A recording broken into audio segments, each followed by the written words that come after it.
নমস্কাৰ কৃষক বন্ধুসকল, আমি ছাতৰ ওপৰতে বেগত এনেকৈ ভোট জলকীয়া পুলি লগাইছোঁ।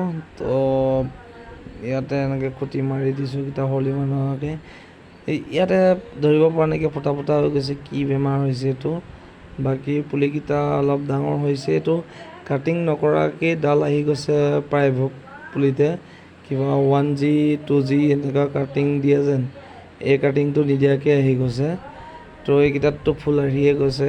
তো নেক্সট বাৰ লগালে কাটিং কৰিব লাগিব। এইকেইটাত কাটিং কৰিব নোৱাৰিলোঁ, তেতিয়া এইকেইটা ডাল আহিয়ে গৈছে বাৰু। আৰু বেগত তেনেকুৱা ধৰণৰ একো সাৰ দিয়া নাইকিয়া, গোবৰ, মাটি আৰু DAP সাৰ এইকেইটাই দিয়া হৈছে এইবাৰ।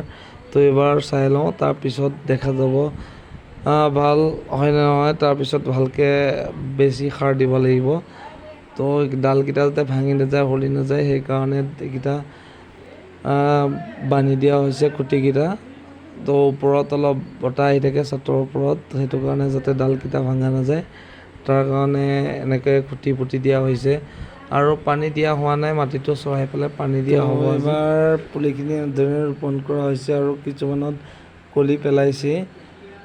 তো নেক্সট ভিডিঅ'টোলৈ অপেক্ষা কৰিব। নেক্সট ভিডিঅ'টোত দেখাম যে এইখিনি কেনেকৈ গুটি বীজ হয়, তাৰ ওপৰত ভিডিঅ'টো বনাই দেখাম আপোনালোকক, কিমান জলকীয়া উৎপাদন হয়।